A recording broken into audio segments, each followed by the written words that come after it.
similar, Vitale. Today is a very special episode. I'm in an unfamiliar kitchen, but I have to tell you, I'm super excited. I am in the kitchen of the one and only the chef Ripert, and first of all, it's a beautiful kitchen, am I right? I'm a little jealous. But today we are on the set of his new show called On the Table, and it's on the Reserve channel, so if you haven't already checked it out, I suggest that you do if you're a foodie like me. Today we're gonna be making some pizza together. He's not here yet, but I do want to give you guys a sneak peek of his show On the Table. So let's run it and then we'll come back and we'll make the pizza together.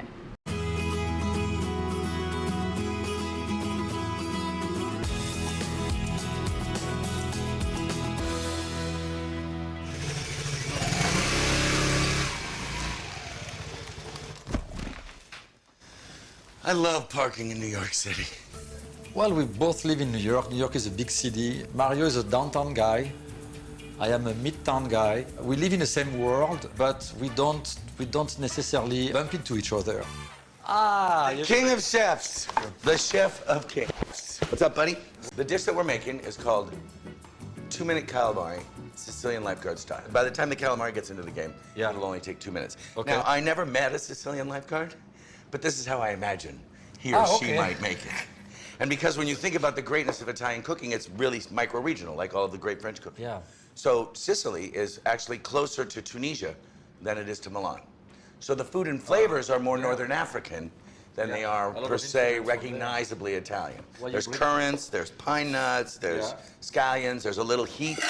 Now, how fun does that show look? You know you're excited to go watch it. So without further ado, here is the one and only Chef Ripert. How are you? I'm doing great. How are you? Good. Sit on this. Here we go. Yes. We are here. Welcome to your kitchen. Well, thank you for having me in your kitchen. It's really your kitchen, so welcome to your own kitchen. Thank you. And what am I learning today? We're gonna make pizza. That's great. We're going to make pizza. Now I know that you're quite good friends with Chef Vitale, like we saw.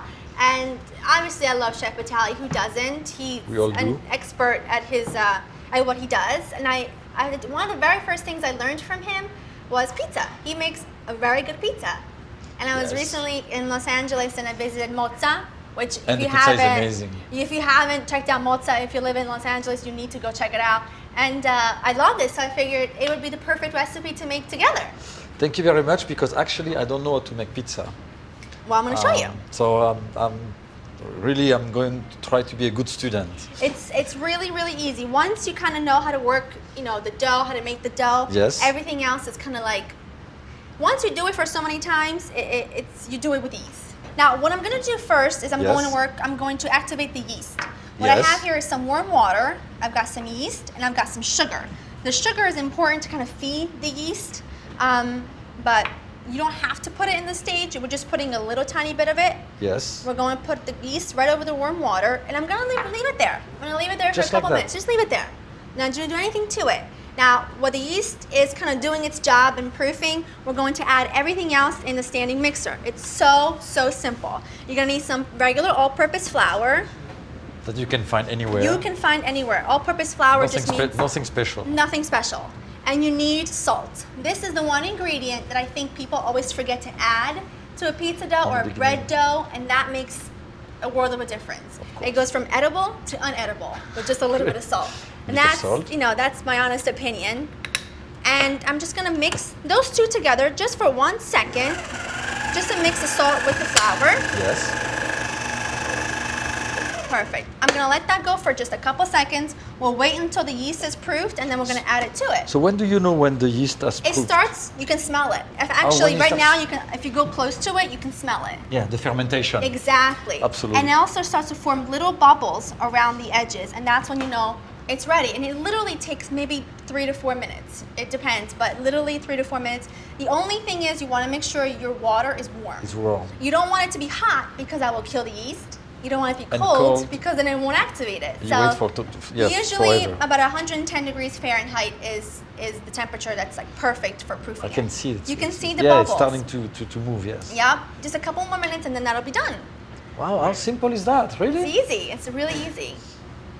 That looks about right. I mean, I can smell it and I can definitely see the bubbles around the edges. So we can pretty much add it to the mixture. Now to this, I'm gonna add in my extra virgin olive oil. You need to use a little bit of olive oil. and then you're gonna add in your water and your yeast and your sugar mixture. I mean, it's literally like a 1, 2, 3 kind of thing. Yeah, it looks simple like that. It's yes. really simple. I'm gonna mix it on like medium to medium low, just until it's incorporated, and then we're Yes. gonna crank it up to about we'll crank it up and then we'll crank it back down for about 10 minutes. Really? 10 minutes? You wanna activate the gluten. Ah, And you I want see, the dough yes. to be really smooth, because that way once you leave it to rise, you Yes. can work with it really easily. If you don't allow the gluten to develop, it won't work. Because it will. It won't stretch out. It'll stretch back It into will itself. come back like a ball like that. Oh, that's why. That's gonna come together by itself. It's like I'm telling you, it's once you do it. I know I always tell people, if you're gonna go through the trouble of taking out your mixer and making pizza dough, make 3 or 4 batches of it, cut it up, let it rise, put Yes. it in the freezer. It's a good idea. You have pizza dough on hand anytime you want it. And can you do that dough without using a mixer? You can. By hand? I used to do it by hand when I was Yes. a child. I grew up in Italy for part of my life. And Yes. my grandmother to this day doesn't have a standing mixer or a food processor, so you did it by hand. It just takes about 20 minutes of kneading until you get the dough with your palm. You do it in a bowl or you do No, it on on the the table? countertop. Just on the countertop like that. You want to knead and knead and knead for about 15 to 20 minutes or until it's like really smooth. So you break the Exactly, elasticity of the gluten. Exactly. Just your palm, you push it down and you bring it up. You push it down and you bring it up. For about 15 to 20 minutes, it'll do. That's an exercise, I huh? know it is. You're not going to need to do your upper body workout that day. But you don't do that for pasta, right? You do that for pizza dough? You do for pizza dough and But for if you bread do dough. if you do a dough for pasta, you also do that with your hand or You don't not? want to do it for as long. You just want to do it until the pasta dough comes together. I see. You don't want to do it for so long because you really don't want a very gluey pot. It's really gummy if you overwork it. Ah, yes, you're right. So you don't want to do that. You want to just do it until the dough comes together. Yes. And then you can pass it through a pasta machine, or again, you can do it by hand with a rolling pin. But that takes 2 days. a couple of days and lots of. My grandma. I used to say that my grandmother had. I'm not kidding when I tell you I've never met a woman that's nothing bothers her. The woman, like nothing bothers her. She doesn't, like for me, just the thought of having to roll pasta for hours on the rolling pin makes me want to lose my marbles. But she's not like that. It's almost like a meditative experience. She likes it. She still doesn't own anything, so I'm guessing it works for her. For sure. If it ain't broke, don't fix it. Exactly. She's got a lot of patience. No, I'm just gonna scrape this with my spatula, only because sometimes the bowl of your standing mixer can get everything stuck on the sides. It doesn't fully get all the dry ingredients incorporated. Mix it Right. together, yes. So this is gonna go for another 8 to 9 minutes, and then we'll have a nice to high smooth speed dough. like that. Yeah, to a speed. Well, once it's mostly incorporated, I'm gonna turn it down to about that. I'm gonna let it go for another 8 to 9 minutes. So after about 10 minutes total, Yes. that's done. You see how it's nice and smooth? Sure. See that? And it comes off clean. It doesn't come off all wet. And it doesn't stick. It doesn't stick. It's that's- the easiest dough to work with. It's a little tiny bit sticky at this point, but Yes. we're gonna divide this. Actually, can you oil these 2 bowls for me? So you need a little bit of A oil, little that's bit it? of olive oil. I'm just going to put a little tiny flour on this board, just because the dough is a little bit sticky. So like that? Yep. Okay. And then this is gonna make two batches. It makes 2 batches. So I'm gonna for cut 2 it. pizza. Yeah, 2 pizzas. I'm gonna cut it in half, and I'm just gonna form this into a ball. And it's so hard to do it in slow motion, but you're literally just cupping it under. Oh And wow, grabbing you, it. you do that very I fast. know, I'm a pizza man's daughter, what can I say? And it's the smoothest. So you learn with your father? I did. Can I touch it? You Let's can. see. Oh yeah. And you put it seam side down, and you oil the bowl. Can you oil the top of that as well, if you don't mind? Yes, of course. Because I don't want it Like to it- form a crust. like- That's perfect. And just smear And it. then you okay, I see. Exactly. I don't want it to form like a crust. You know what I mean? 'Cause Sure. That's Because then what happens if you do a crust with it? when you try to roll it out. Yeah. What happens is if it forms a crust, it breaks. It breaks. It breaks. It's not like nice and smooth and easy to work with. So we're gonna need to, get it nice and smooth and oil the Sure. top. We're gonna wrap it. Yes. Let's take some. So then you wrap it. I'm gonna wrap it with some plastic wrap. Sure. I'm gonna put it somewhere warm Why is it important to cover it? because first of all, you don't want to get any drafts because any drafts won't help it rise. I see. So you want to cover it nice and tight. Protect it, You want to basically. protect it, and also won't form a crust. It'll get nice and moist. So Yes. I'm gonna pop these down here to let them rise. Sure. We're gonna clean up, chat a little bit, and then we'll be Absolutely. ready to make a nice pizza. Okay, let's clean. Let's do it. Now this was rising for about 45 minutes. Yes. You can see it's nice and plumped up. Right away, huh? Yeah. The yeast does the Right. job immediately. It It's does. amazing. You want to make sure you flour your board, not too heavily, but you want to make sure you flour enough so it doesn't stick. You know what I mean? Yes, of course. Especially since there's the olive oil in it. Now, you want to work really fast when it comes to pizza dough. So what I'm doing is I'm creating a border. This is going to be the edge of the pizza. Of the pizza, yes. Yeah. So take your 2 fingers and the edge of your hand. And you go very fast. You want to work Wow. super fast. And then you're giving the shape. And you want to just stretch it out. You're stretching it out and you're kind of giving it a shape. Yes. And then you're going to go in with your hands underneath and you stretch it. But you want to That's stretch it not easy. thin enough, but not so thin that it breaks. Yes. You know what I mean? I know But what you can mean. you can feel where the edge is.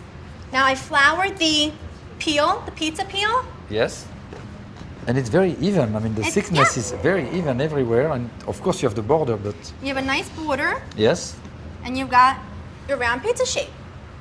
Now you want to work fast. That's very impressive. Thank you. I have to say, I mean, you did that like that. And this is a small pizza. So how long do you have to practice to be as good as you are in Years. in It took making- me years. Years, right? It took me years. It really is something that comes with time. It's a matter of repetition and repetition Right, and you have again to and just again know, and again. you have to have a feel for how the dough should feel. You have to know how everything, like the texture, and you go by look and feel, really. So my son is not going to eat pizza right away, right? No, not It's not not right. going to happen well, next week. You can roll it out with a rolling pin. And it's easier. It's easier, and you can get the same But thing. I'm not going to get the border. No, you're not going to get the border, but that's okay. It'll still be delicious. Now, what I'm doing is I'm doing a very classic Italian pairing, but I don't Yes. think it's classic enough for the rest of the world. It's not really that commonly known on a pizza.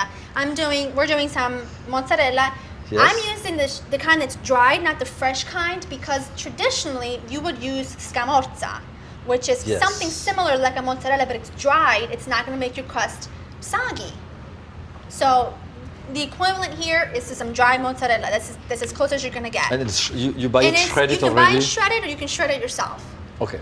And then we're going to do some potatoes. I know it sounds awkward, but trust me, it is Potatoes so... on starch on starch. It's starch on starch. It's something you eat once in a blue moon, but it is so worth it. Oh, It's so worth it. I'm excited. Now these have been cooked already, because Yes. if I were to use like raw potatoes, it will wouldn't not be cook. cooked, of They course.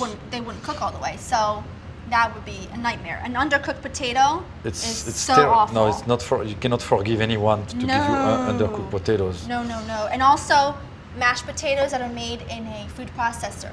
Oh, that turns into they're like glue. chewing gum. Yeah, you know what I do with that stuff? I pull wallpaper up in my house. I use it like glue. And it's Because I'm gonna not eating last it. forever, you know that, right?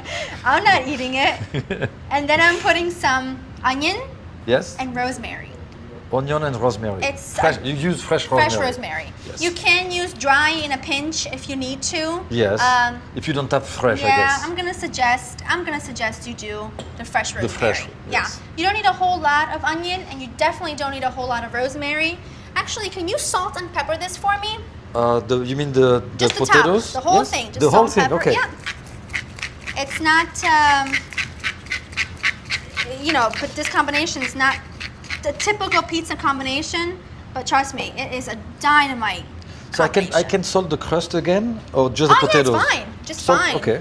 Go right ahead. And you don't have any sauce in there, so it's not like you're getting super salty from the saucy, the salty sauce and the cheese, Yes. and because you're not using a whole lot of cheese anyway. So it's a lot of rosemary. I like It's a lot of rosemary. I like rosemary. You probably shouldn't put that much, but since we're baking this in such a hot oven, it's gonna Yes. crisp up. It's Oh, gonna get yes, nice so and it's very crispy, nice. Yeah, I like right? that. So it's really good. I'm gonna drizzle the top with some olive oil. We're gonna pop this in. Yes. Some people Oh yeah, it blow doesn't under. stick at all. Some people blow under the pizza. What do you mean? Like that? Make sure it doesn't stick. Like that. And some people just do that. Pull a little bit and Pull make it a sure it little doesn't bit stick. and you shake. Oh, because you have one chance to make it go to the Right, you store. only have one chance because you can't go back. You cannot go back. No, you can't So go you go back. like, and that's it. That's it. You let it cook 10 minutes. 10 minutes minutes. and it's done. 475, the oven's nice and hot. So you're gonna have a dynamite pizza when it comes out. You demystify pizza really well. Oh, God, I'm glad. Well, it's so easy. It's so easy. It just takes a little bit of practice. Practice to, especially to have the dough like in your hands, like Right, rolling if like you, that. In right, hands, and I totally understand that that's not like a common thing. Most people roll it out with a rolling pin, Yeah. and that's, by all means, that's perfectly fine. Let's clean late. up. And Sure, we're gonna get- clean up, we'll get ready. absolutely. Let's That clean smells up. so good. Want to check it out? I think Yes. it should be ready.